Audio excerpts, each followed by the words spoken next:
बिस्मिल्लाहिर्रहमानिर्रहीम। अच्छा, आज के लेक्चर में ना सिर्फ हमने असाइनमेंट को पढ़ना है कि उन्होंने हमसे मांगा क्या हुआ है। हमें जब पता होगा ना अच्छे से कि मांगा क्या है, तो फिर हम उसको ज़ाहिर एक्सप्लेन भी कर सकेंगे, बना भी सकेंगे। इस पूरे असाइनमेंट को पढ़ते हैं। बाकी हमारा प्रोजेक्ट है क्या, जब पता होगा भी क्या है, क्या करना है, फिर ही हम आगे कोई अगली एक्सप्लेनेशन कर सकेंगे ना, ये पूरा। अच्छा, इसमें इन्होंने हमसे कहा हुआ है कि world food programme is a world largest humanity, ये उसके बारे में है। Fighting human worldwide, delivering food assistant emergency and working. ये सारा ना वो डिस्क्रिप्शन लिखी हुई है कि पाकिस्तान में 8 मिलियन 80 मिलियन पीपल्स हैं, अराउंड 75 मिलियन कंट्रीज़ के अंदर ये जो प्रोग्राम है। और over the years Pakistan has become a food surplus country and major producer of the wheat and, ये वो सारी इसकी ग्राउंड बताई हुई है कि जी वो यहाँ पे गंदम की बड़ी पैदावार होती है। और मेजर फूड सरप्लस कंट्री है 2008 में। ये 36% of the Pakistan population face the food insecurity primary, और ये due to limited economic success of the poorest and most vulnerable group of the population। खैर, ये इसको आप पढ़ लेना, अच्छे से पढ़ लेना, समझ लेना इसको। इसमें कोई ऐसी चीज़ नहीं है, शायद आगे आए।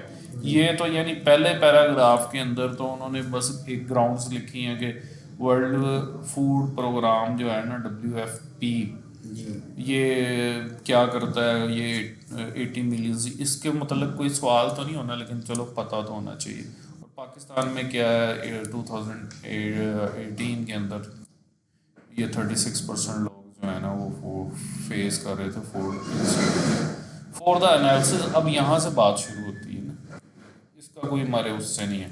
For the analysis of Pakistan food prices over a time you have the two process the WFP data set. हमने किसको करना है, WFP के डाटा सेट को ना। डाटा सेट क्या है, वो जो उन्होंने नीचे दिया नहीं हुआ उसको डाटा सेट बोलते हैं, जो हमने टेस्ट फेज में भी देखा था, पूरा डाटा दिया हुआ था, पता नहीं कितने लोग। तो ये WFP ने वो डाटा सेट दिया था, डाटा दिया हुआ था। This data set contain the food prices.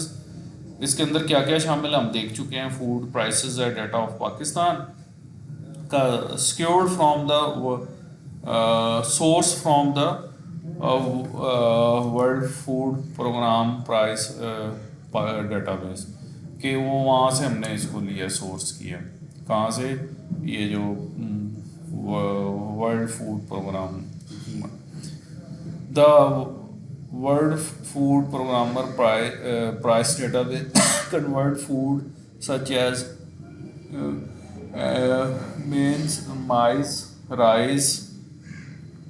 Rice, wheat and ये फिश, इनकी प्राइसेस को लेके, शुगर्स की प्राइसेस को लेके, other non food items like petrol की, डीजल की, यानी ये कोई फूड की आइटम्स उन्होंने कुछ मेंशन किए, यहाँ से उन्होंने डाटा लिया। और कुछ नॉन फूड आइटम्स का, जैसे कि petrol, diesel, price, wages and qualification labour.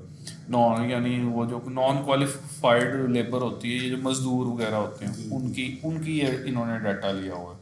This data, ये सिर्फ डाटा के मतलब है कि डाटा में है क्या। हमने डाटा कहाँ से लिया है, वर्ल्ड फूड प्रोग्राम का जो डाटा सेट है ना, वहाँ से हमने डाटा लिया है। यानी वो डाटा भी इन्होंने ही दिया, वो डाटा लिंक नीचे दिया हुआ है। और उसके अंदर क्या क्या शामिल है ये यहाँ पे बताया हुआ है। This data is the utmost importance of the researcher, uh, as it will be help inform their work in finding the solution to potential food price situation in the। तो ये बताया हुआ है कि वो रिसर्चर के लिए बड़ा इम्पोर्टेंट है, मोस्ट इम्पोर्टेंस है, ठीक है, कि वो फाइंड कर सके solution of the potential food prices, किस फूड प्राइस की में कितनी पोटेंशियल है, इसको देख सकते। You have to implement the law. यहाँ पे यानी इस पहले पैराग्राफ में पूरा इंट्रोडक्शन दिया हुआ है, दूसरे पैराग्राफ में डाटा सेट बताया हुआ है, कहाँ से हमने डाटा लिया, और तीसरे में उन्होंने बताया एल्गोरिदम का। You have to implement the latest AI algorithm for achieving the highest accuracy and precision of for the for you have to implement the latest नहीं this project कि for this project उन्होंने कहा जी आपने latest use करना है AI artificial intelligence या AI algorithm artificial intelligence का जो एल्गोरिदम है आपने कोई लेटेस्ट यूज़ करने हैं ठीक है the famous AI algorithm are naive Bayes और ये कुछ एल्गोरिदम्स उन्होंने बताए हुए हैं ठीक है जी ये associate rule mining decisions tree ये सारे ना इन्होंने कुछ algorithm support vectors machines logic regressions C4 5 और ये सारे कुछ जो है ना ये सारे कुछ एल्गोरिदम्स के नाम हैं अच्छा आपने क्या करना है इन एल्गोरिदम का ना यानी अभी आपकी छोटी सी एक असाइनमेंट है कि इन एल्गोरिदम के मतलब ना छोटा छोटा आपको पता होगा ये एल्गोरिदम क्या है उसको थोड़ा सा सर्च कर लीजिएगा ये एल्गोरिदम के अब हमने ये सारे तो यूज़ नहीं करने इनमें से चंद जहाँ पे हमें जो लगेंगे हम वो यूज़ कर लेंगे एंड मैनी मोर और थोड़ा सा पता होना चाहिए कि ये कौन से एल्गोरिदम क्या कर रहे हैं ठीक है और बहुत सारे हैं you must know the valid reason for choosing the specific algorithm over the over other according to the data needs and requirements आपने जो यूज़ किया है ना ये एक इसमें बात आई है अभी तक की इनमें से जो भी यूज़ करना है तो आपको पता हो कि आपने क्यों यूज़ किया है ना रीजंस मैडम ने भी पूछा था ना आपने ये क्यों किया है तो क्यों किया है हालांकि वो उसमें उन्होंने लिखा हुआ था आप कोई भी कर सकते हैं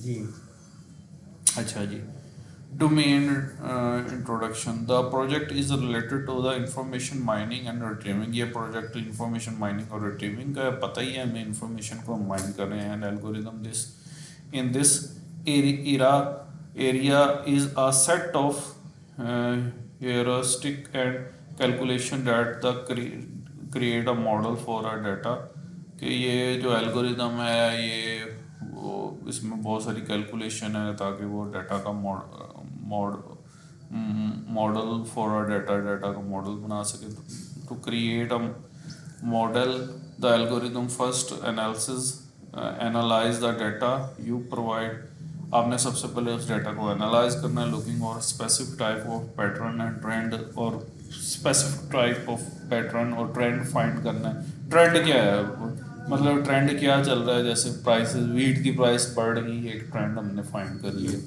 ये देखना है वीट की प्राइस चावल की प्राइस नीचे आ रही है मिसाल दे रहा हूँ ये सिर्फ मिसाल के तौर पे अभी हम देखेंगे एनालिसिस करेंगे तो पता चलेगा तो हमने ट्रेंड फाइंड करना है ना जी trends the algorithm uses the results of this analysis over many iterations to find the optimal parameters to create the minimum models के the algorithm use the results for this analysis इस analysis के लिए जो algorithm हमने use होगा the many iteration बहुत दफ़ा repeat iteration होता है बार बार करना to find the optimal parameters उसके जो optimal parameters को ढूंढने के लिए to create a mining model को माइन करने के लिए ढूंढने के लिए हमने जो ऑप्टिमल पैरामीटर्स हैं वो फाइंड करने हैं बार बार एनालिसिस करके बार बार उसको आइटरेट करके these parameters are the applied across the entire data set to access the actionable pattern यानी वो कह रहा है कि यार हमने जो मॉडल निकालना है कोई मॉडल बनाना है तो बार बार उस पर वो एल्गोरिदम अप्लाई कर करके मुख्तलिफ एंगल से अप्लाई करने हैं तो हमने वो उसके कुछ वो पैरामीटर निकाल लेंगे तो उन पैरामीटर की बुनियाद पे हम वो मॉडल को बनाएंगे एक मॉडल बनाएंगे these parameter are the applied across the entire data set extract actionable pattern and details statistic कि ये जो पैरामीटर्स हैं ये हम किस पे अप्लाई करेंगे वो जो हमने ऊपर पैरामीटर फाइंड किए हैं उनको हम अप्लाई करेंगे पूरे डाटा सेट पे ताकि हम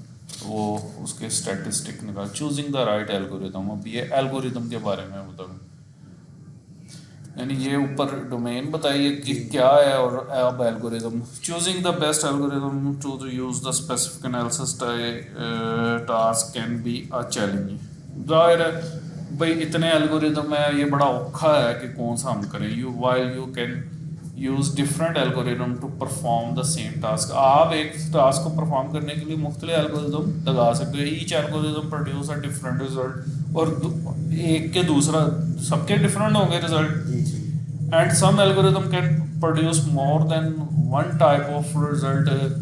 बहुत सारे एल्गोरिदम एक तरह के रिजल्ट भी प्रोड्यूस कर सकते हैं और मुख्तलिफ। For example you can use the decision tree algorithm not only for prediction but also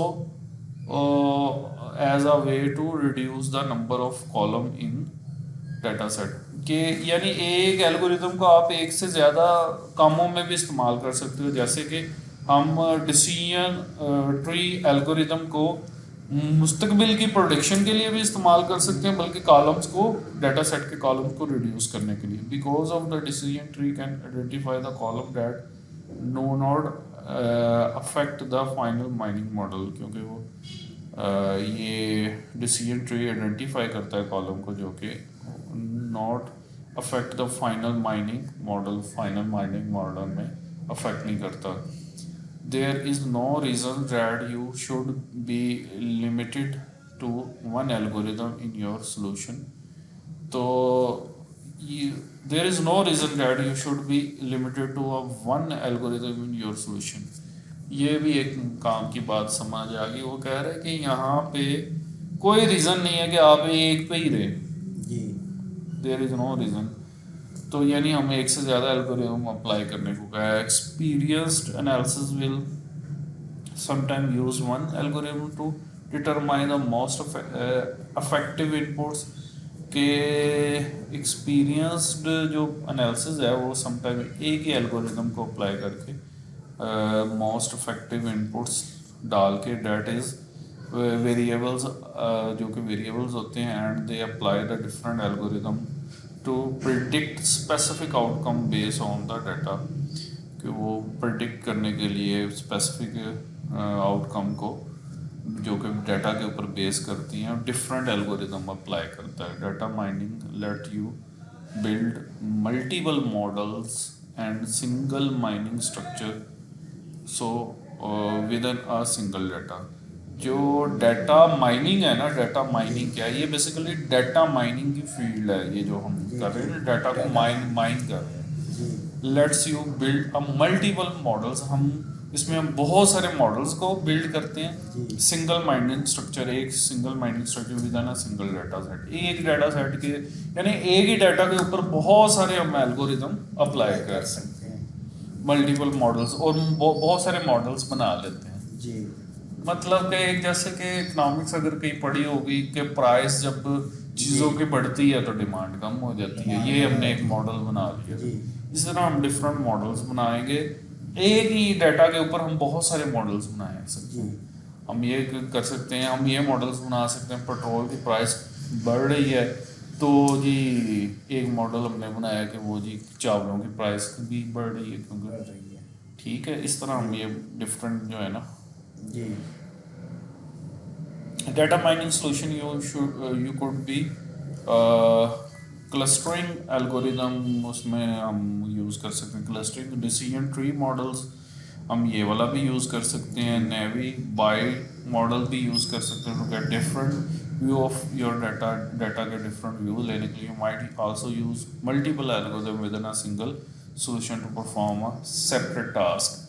तो आप मल्टीपल एल्गोरिदम इस्तेमाल कर सकते हैं सिंगल सॉल्यूशन के लिए। एक सॉल्यूशन ढूंढना है, सॉल्यूशन यानी एक आउटपुट के लिए, एक जवाब के लिए बहुत सारे एल्गोरिदम, बहुत सारे मॉडल्स यूज कर सकते हैं। पहले कई दफ़ा हुआ to perform a separate task. मतलब for example you could be regression to obtain a financial forecasting. Regression एक है, अगर कहीं आपने पढ़ा हो ये, इसको फोरकास्टिंग के लिए आप इस्तेमाल कर सकते हैं। Use a neural network algorithm to perform analysis of forecast.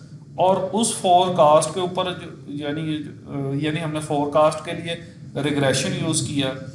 अब उसके जो है ना फोरकास्ट को पढ़ने के लिए, उसको एनालिसिस करने के लिए हमने नेटवर्क एल्गोरिथम, हमने न्यूरल नेटवर्क एल्गोरिथम अप्लाई कर लिया। कि इसको पढ़ना कैसे है, इसको इसका एनालिसिस कैसे करना है, ठीक है। तो ये चीज़ हो गई। ये ना पूरा यहाँ तक अभी जो हमने पढ़ा है ना, ये तो हमने पढ़ा है कि इन्होंने जो डिस्क्रिप्शन दी हुई थी हमें पता होना चाहिए।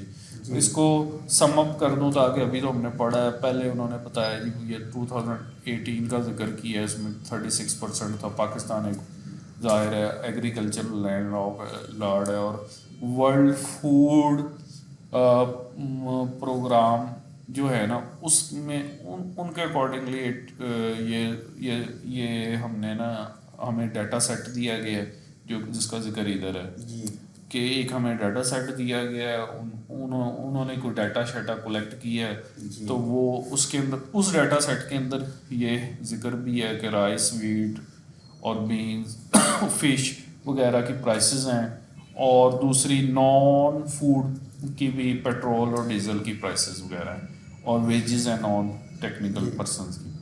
फिर उन्होंने कुछ एल्गोरिदम बताए हैं कि बहुत सारे एल्गोरिदम होते हैं, इनके अलावा भी बहुत सारे, ये नहीं है इनका थोड़ा बहुत CNN है, रेसनेट है, RSNet है, C4.5 है, बहुत सारे एल्गोरिदम है। इतने एल्गोरिदम है कि आप इनको पढ़ने बैठ जाओ तो ये पूरा शायद आपको एक सेमेस्टर चाहिए हो, लेकिन आपने शायद ये नहीं पढ़े हो। डाटा माइनिंग का कोई सब्जेक्ट था नहीं, यही तो एक मसला है ना, लेकिन आप प्रोजेक्ट बना रहे हो, ये पूरा डाटा माइनिंग से है। फिर डोमेन ऑफ इंट्रोडक्शन, इस डोमेन का बताया हुआ है इन्होंने कि ये इंफॉर्मेशन माइनिंग है और एल्गोरिदम हम इस पे अप्लाई करते हैं, और एक चीज़ को कैलकुलेट करने के लिए हम उसके मॉडल बनाते हैं। एक चीज़ के बहुत सारे मॉडल बन सकते हैं, ठीक है।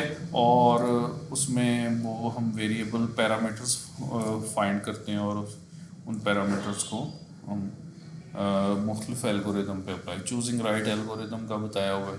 भाई ये बड़ा वो उन्होंने खुद भी कहा है कि बड़ा मुश्किल काम है एल्गोरिदम को चूज़ करना, लेकिन हमें पता होना चाहिए हम कौन सा चूज़ कर रहे हैं, कैसे चूज़ कर रहे हैं। हमें मॉडर्न एल्गोरिदम चूज़ करना पड़ेगा ताकि हम उससे मैक्सिमम अच्छे रिजल्ट ले सकें, और एक चीज़ के ऊपर एक भी एल्गोरिदम हम चूज़ कर सकते हैं, और एक ही टास्क को परफॉर्म करने के लिए मुख्तलिफ एल्गोरिदम भी लगाए जा सकते हैं। ये कोई राइट नहीं है कि जी एक ही लगना है, और ये भी नहीं है कि जी ज़्यादा ही लगने हैं।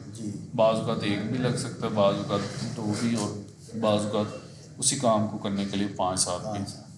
तो ये कुछ एल्गोरिदम का बताया हुआ है। अब फंक्शनल रिक्वायरमेंट की बात करते हैं। असल चीज़ ये हमने उनको परफॉर्म करके देना। ऊपर वाली तो सिर्फ बातें थी, उन्होंने कुछ हमें इंट्रोडक्शन दिया था ताकि हमारा माइंड बन जाए कि प्रोजेक्ट है क्या।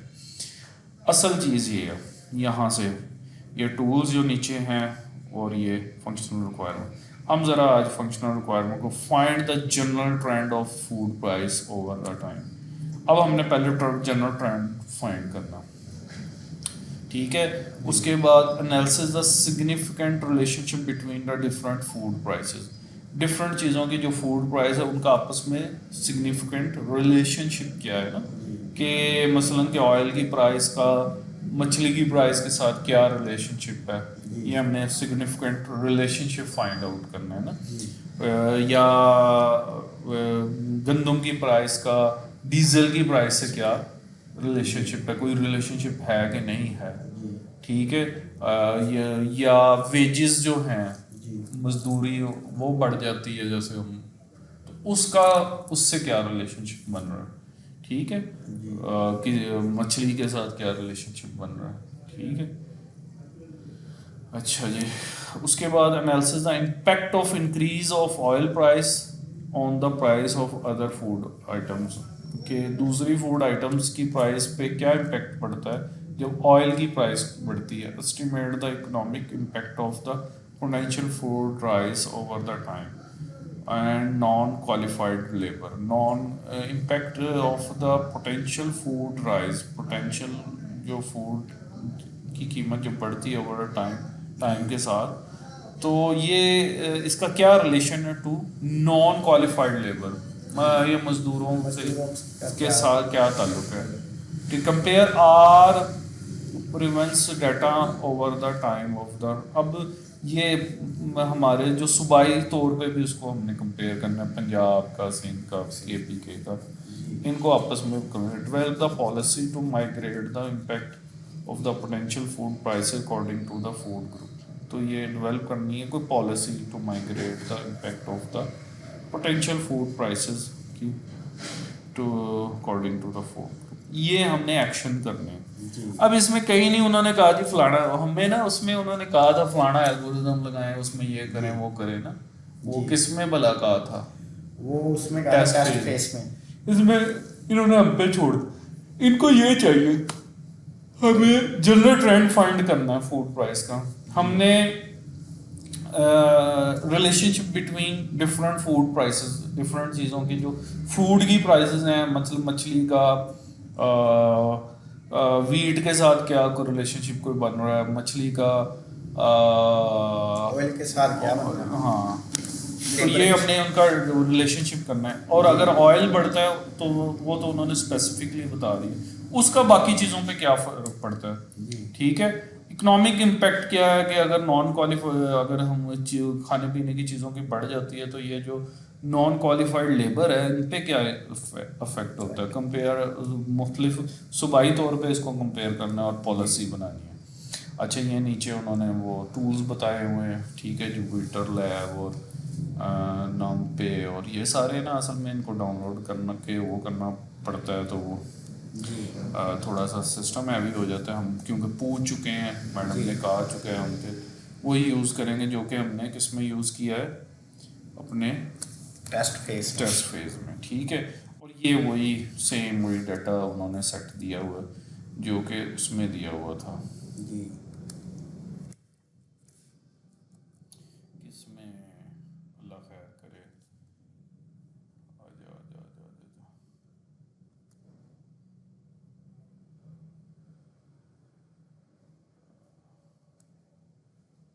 मुझे लग रहा है इसमें नहीं चल रहा, तो फिर इसमें देखते हैं, बस ब्राउज़र का इशू क्या हो गया, हाँ ये आ गया, हाँ वो ब्राउज़र का इशू था। ये वही डाटा सेट है जो हमने उसमें यूज़ किया है ना। अच्छा, अब कल यानी आज यहाँ तक ही कर लें, कल क्या करना है आपने, कल मैं आपको समझाऊंगा अभी जी, लेकिन आप ना कोशिश करें, ये हम ना ऑलरेडी क्योंकि कर चुके हैं ना जी, कि हम, इसका तो पता ही है आपको, हमने कोलैब्स जो है ना, गूगल कोलैब्स को यूज़ करना है ना, जी, तो ये भी जिक्र कर देता हूँ, कोलैब्स,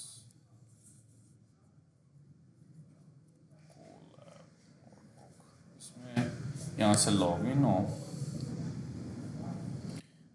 और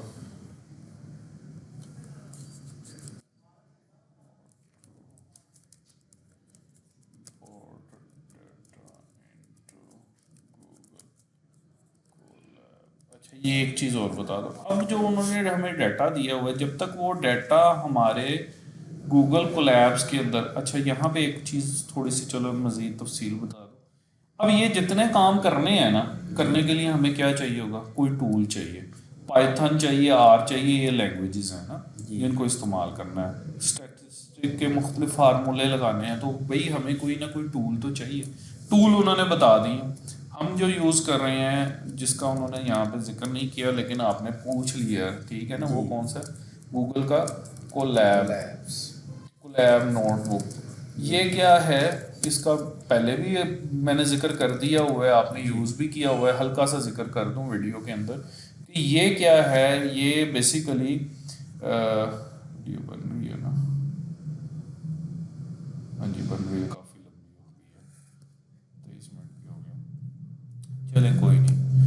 अच्छा, ये बेसिकली क्या है, ये गूगल कोलैब्स क्या है, गूगल वालों ने ना सारा कुछ सेटमेंट करके ऑनलाइन दे दिया है, और इसको बनाने के लिए कोई लंबा चौड़ा अकाउंट नहीं चाहिए, वही गूगल का अकाउंट आप लोगों ने बनाया हुआ है, इसको पता ही है आपको।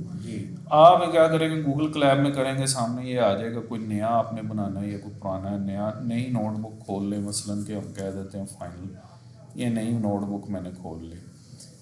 अब क्या है, इसके अंदर जब तक डाटा लोड नहीं होगा तो हम इसके ऊपर कोई एक्शन नहीं कर सकते, ठीक है।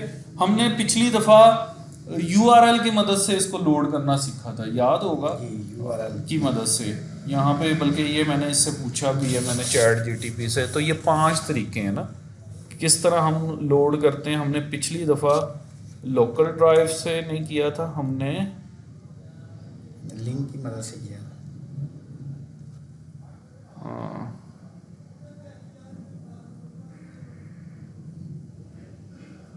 इससे किया था ना, जी, पांडा लाइब्रेरी, पांडा लाइब्रेरी से। याद आ रहा है ना। जी, पांडास लाइब्रेरी। रीसर की मदद से जीएसएन फाइल का लिंक दे के, जी ठीक है ना। तो ये वाला हमने यूज़ किया था, गिटहब से भी कर सकते हैं। तो वो क्योंकि मैडम ने फिर पूछ लिया था, अच्छा तो ये इस तरह करके दिखाओ, उस तरह करके दिखाओ, तो अब फिर हम ना, क्योंकि मेरे जहन में था कि हमने जिससे किया तो वो उसी से पूछेंगे, या जी। लॉजिकली यूं ही होता है, जिसने जो जी, मेथड यूज़ किया हो ना जी, दूसरे के मतलब नहीं पूछते। जी लेकिन क्योंकि जाहिर है आपके टीचर का मजाज ऐसे है, जैसे ये लोकल ड्राइव जी से, तो आपने क्या करना है, इसके जितने भी तरीके हैं इनको कल देख के आना है, जी करके आना है। फिर एक तो मैंने करवाया हुआ है, दूसरे से तीसरे से करके, तो फिर हम, हाँ यानी कल की डेट में हम डाटा को इंपोर्ट करना देख सीखेंगे, जितने भी उसके तरीके हैं, जी ठीक है। जी तरीके सारे देख लेंगे, फिर जो भी हमें इस्तेमाल हमने जो भी करना वो कर लें। जी ये कल का काम है, ठीक है, देख के आओगे ना तो जी। ज़्यादा आसानी और होगी। प्रैक्टिस करके कल वाले की।